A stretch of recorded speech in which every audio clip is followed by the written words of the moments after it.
Assalamualaikum warahmatullahi wabarakatuh. Bismillah, alhamdulillah, wassalatu wassalamu ala rasulillah wa ala alihi wa ashabihi wa mawala amma ba'du. Berjumpa kembali dengan Bapak pada pembelajaran fikih kelas 11, bab kelima tentang pernikahan dalam Islam. Dan sebelumnya kita berdoa mudah-mudahan kita semua senantiasa sehat walafiat, senantiasa dalam lindungan Allah Subhanahu wa taala. Amin ya Allah ya Rabbal alamin. Pada video kali ini melanjutkan video sebelumnya tentang pernikahan. Eh, Kemarin kita sudah bahas tentang pengertian nikah secara agama itu apa, secara undang-undang apa, dan hukum dari pernikahan sudah Bapak paparkan ya. Dan hari ini video sekarang Bapak akan membahas tentang meminang atau khitbah. Yang pertama, apa itu meminang atau khitbah? Khitbah artinya adalah pinangan, yaitu permintaan seorang laki-laki kepada seorang perempuan untuk dijadikan sebagai istri dengan cara-cara umum yang sudah berlaku di masyarakat. Ya, kita sudah biasa, kita sudah sering melihat ya di lingkungan kita, terutama yang beragama Islam, ketika ada seorang laki-laki yang menginginkan seorang wanita untuk dijadikan sebagai istrinya, maka suka datang begitu ya, beserta dengan keluarga untuk menyampaikan keinginannya, menyampaikan maksudnya bahwa saya menginginkan kamu sebagai istri saya. Satu, sedangkan saya mau sebagai istri, misalnya. Itu meminang atau khitbah. Ya. Dan meminang atau khitbah ini sudah menjadi adat kebiasaan, terutama di negara kita, di Indonesia, termasuk di Sunda. Istilah Sundana nenden carita. Biasa secara simbolik sok dipasihan cincin, diikat gitu ya. Dan pamitos dipasihan cincin, tidak boleh lilik-lilik ke sana kemari lagi, terus diikat, terus badan nikah. Misalkan jarak 1 bulan, 2 bulan, atau misalkan 6 bulan setelah itu baru melangsungkan akad nikahan biasanya seperti. Nah, terkait permasalahan khitbah ini, Allah Subhanahu wa taala berfirman dalam Al-Qur'an surah Al-Baqarah ayat 235, yang artinya dan tidak ada dosa bagi minang perempuan-perempuan itu dengan sindiran atau kamu sembunyikan keinginan dalam hati. Jadi boleh dengan melakukan sindiran gitu ya, meminangnya tidak secara tegas. Nah, di dalam Al-Quran dikatakan wala junah alaikum bima aradtum bi min khidbatin nisa au aqnantum fi anfusikum. Gitu. Itu tentang dasarnya khidbah. Lantas apa sih hukum dari meminang atau khidbah? Di dalam agama Islam meminang seseorang yang akan dinikahi itu hukumnya hanya mubah. Artinya tidak sampai pada taraf sunnah, apalagi wajib, te wajib, te sunnah. Hanya sekedar mubah atau boleh. Mau dilaksanakan silakan, kalaupun tidak jadi masalah. Yang wajib itu misalkan di nikahnya, ya. Kalau di pernikahan jelas sebagai akad yang menjadikan seseorang berhak melakukan hubungan suami istri, melakukan hubungan jima. Ya. Jadi kalau setelah hitbah tidak ada yang membolehkan sesuatu apa begitu. Misalkan jadi setengah halal gitu. Jadi setelah hitbah itu tetap haram kita melakukan hubungan berjima misalkan termasuk mukodimahnya. Maka hukum dari meminang itu sendiri hanya sekedar muka. Mau dilaksanakan silakan, kalaupun tidak langsung nikah aja misalkan itu silahkan. Ya. Dengan ketentuan sebagai berikut. Yang pertama, perempuan yang dikhitbah atau dipinang itu tidak terkait oleh akad pernikahan. Itu sangat jelas. Tidak boleh kita meminang seorang perempuan yang sudah menikah. Tidak boleh seorang laki-laki mengkhitbah seorang perempuan yang ada dalam suatu ikatan pernikahan. Bukan kena salaki. Itu menang. Saya hitbah kamu udah bukan salaki kene. Tidak boleh itu. Ya.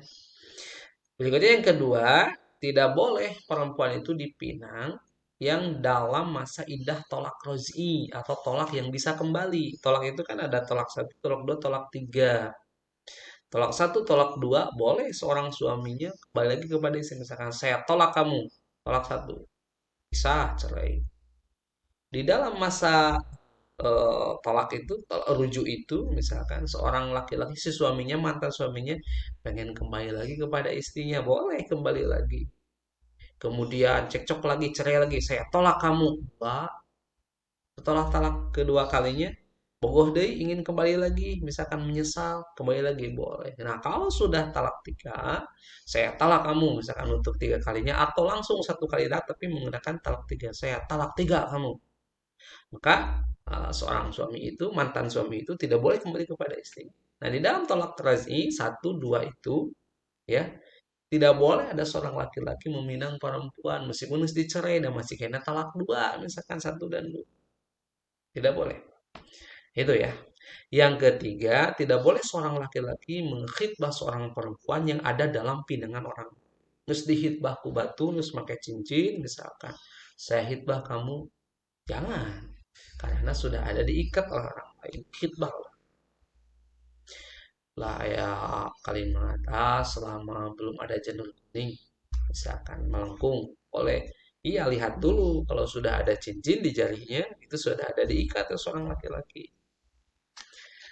Rasulullah SAW bersabda yang artinya seorang mukmin adalah seorang mukminnya, oleh karena itu ia tidak boleh membeli atau menawar sesuatu yang telah dibeli atau ditawar saudaranya. Dan ini yang jadi pembahasan, seorang laki-laki, seorang mukmin laki-laki tidak boleh meminang atau mengkhidbah seorang yang telah dipinang sebenarnya kecuali ia telah melepaskannya. Kecuali kalau misalkan si yang meminangnya itu udah terjadi nikah batal cabut deui cincin, silahkan.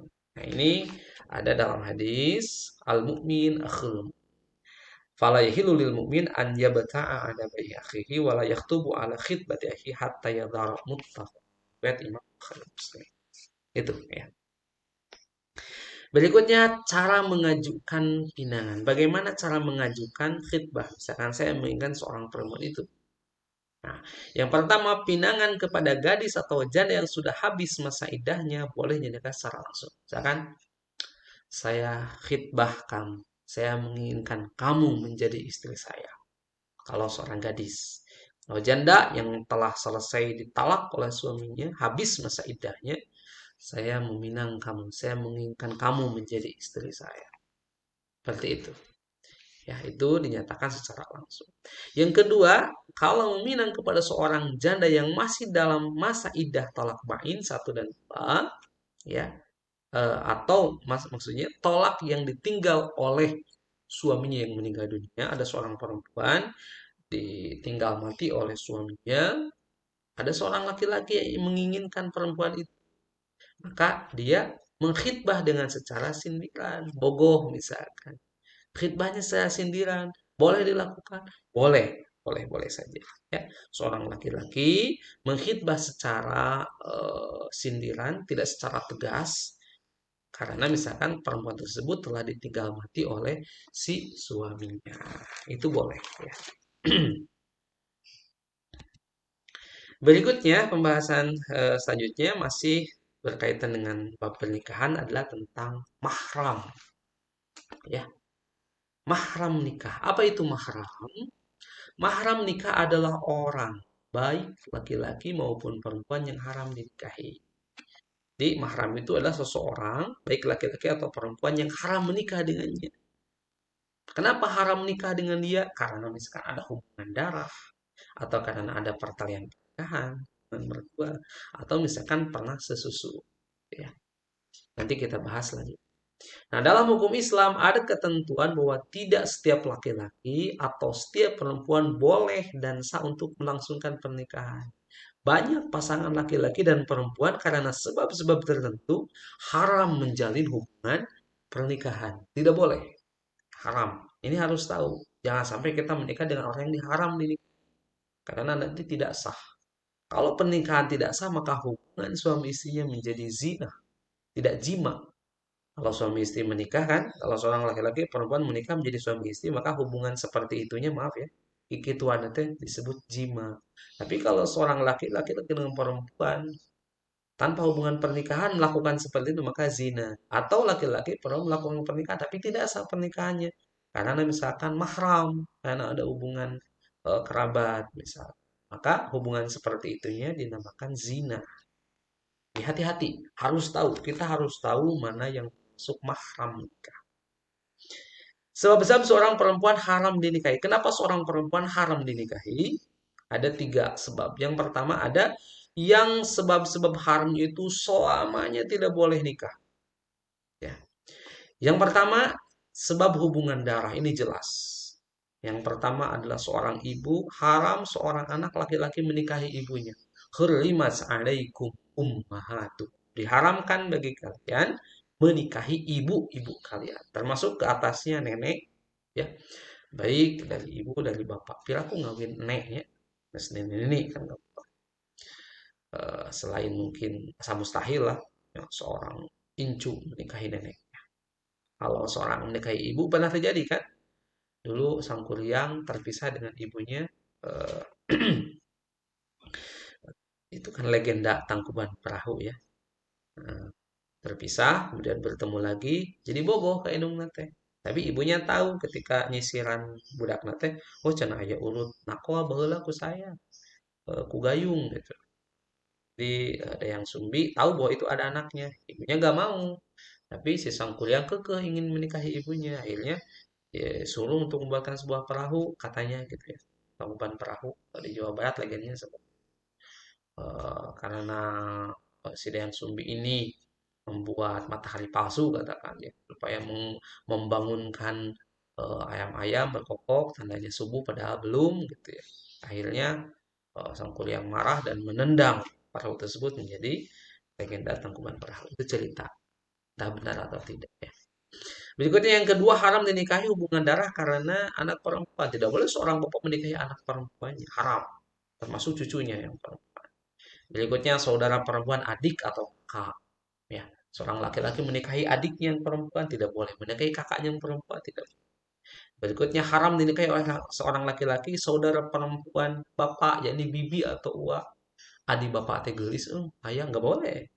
Tanapi uak lancek bapak teh, uak perempuan teh, misalkan gelis bogo nggak boleh, haram. Berikutnya saudara perempuan ibu atau bibi ti ibu, adik ibu, lancek ibu nggak boleh. Berikutnya haram dinikahi anak perempuan saudara laki-laki laku keponakan. Misalkan budak lancek lelaki, saya laki-laki, saya punya kakak laki-laki, budak lancek saya teh perempuan, misalkan gelis, gak boleh. Gak boleh menikahi keponakan.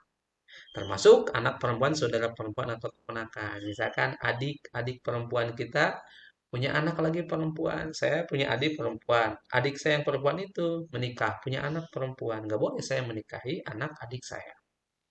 Itu karena hubungan darah. Yang kedua, haram itu karena sebuah hubungan mertua. Misalkan mertua perempuan, termasuk mertua diri. Saya menikahi seorang perempuan, ya, jadi istri saya. Nah, istri saya punya ibu perempuan. Tidak boleh menikahi ibu dari istri saya. Atau mertua tiri.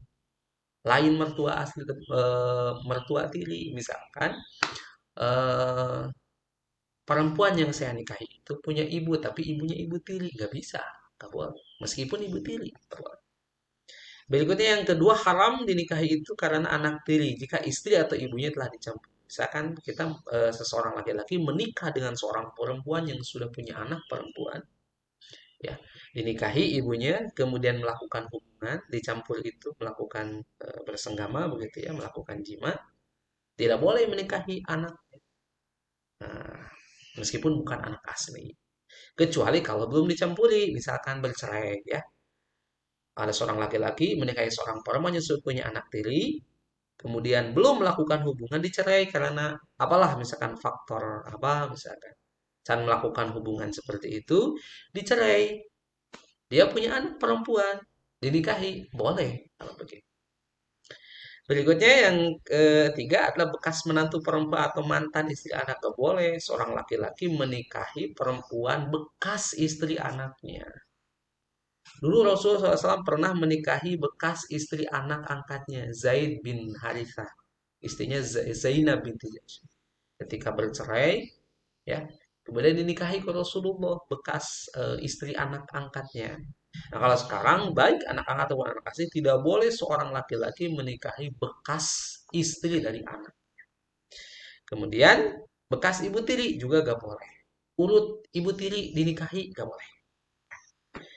Yang terakhir sebab hubungan persusuan. Misalkan ada seorang ibu menyusui anaknya yang laki-laki, kemudian menyusui anak tetangganya, misalkan tetangganya boga anak perempuan, tapi eueuh si susuan, disusuan kumanehna ku si ibu teh ketika besar, seorang anak laki-laki tersebut bogoh kayak perempuan, bogoh kayak kata tetangga, da batu, ulah baheula pernah nyusu ka emak. Jadi maneh jeung budak eta teh pernah nyusu di sasusu emak gitu. Jadi saudara sesusu eta teh saudara akhir rodoah. Saudara sepersusuan. Gak boleh kamu menikahi perempuan itu karena dia pernah menyusu ke saya sama dengan kamu misalkan waktu kecilnya gak boleh. Nah itu ya sebab persusuan. Berikutnya sebab-sebab haram sementara artinya haram itu sementara. Kalau sudah ada tidak ada faktor yang mengharamkannya maka boleh dinikahi. Misalkan yang pertama yang tidak boleh dinikahi itu karena haram sementara adalah pertalian nikah. Karena ada pertalian nikah, tidak boleh kita menikahi misalkan. Kalau sudah tidak ada pertalian nikah, maka boleh menikahinya. Nanti kita bisa eksplorasi ya. Berikutnya talak bain kubro. Ya, seseorang haram menikahi perempuan karena masih dalam talak bain kubro. Artinya kalau sudah selesai talaknya, masa idahnya habis, maka boleh kita. Berikutnya, memadu dua orang perempuan bersaudara. Tidak boleh kita menikahi adik dan kakak secara bersamaan. Dibarengkeun. Nya adinya nya lanceukna geulis unana bobo kawin lah dua anak. Tidak boleh. Memadu dua orang perempuan bersaudara. Ya. Itu kecuali kalau sudah menikahi kakaknya, kakaknya meninggal. Terus maot lanceukna hayang nuluyikeun deui kekeluargaan jeung mertua adikna can kawin. Misalkan mah mamah mertua hoyong ngajung ke silaturahmi pengnikah deui we si neng teh rai si teteh teh gitu misalnya itu bisa. Yang keempat tidak boleh dipoligami lebih dari empat, artinya kalau misalkan salah satunya meninggal gak boleh poligami geus kawin opat can seueuh kene hayang kene wae kawin anu kalima hayang lima gak boleh maksimal opat di Islam Mbak. Tapi kalau misalkan opat teh maot hiji hayang poligami deui tambahan deui hiji deui boleh laki-laki mah berkuasa maksimal asal adil. Dan yang terakhir perbedaan agama. Nah, ini menjadi larangan yang sangat tegas baik di agama dan juga negara kita. Tidak boleh seorang laki-laki menikahi perempuan non-muslim atau sebaliknya tidak boleh seorang perempuan muslimah menikah dengan seorang laki-laki non-muslim. Nah, ini pernah terjadi di Indonesia misalkan. Indonesia melarang kita tahu pesepak bola ya Irfan Bahdim. Irfan namanya juga kan itu seorang muslim. Irfan Bahdim menikahi kakaknya Kim Kurniawan pemain Persib. Namanya Jennifer Kurniawan. Dia kan seorang Nasrani.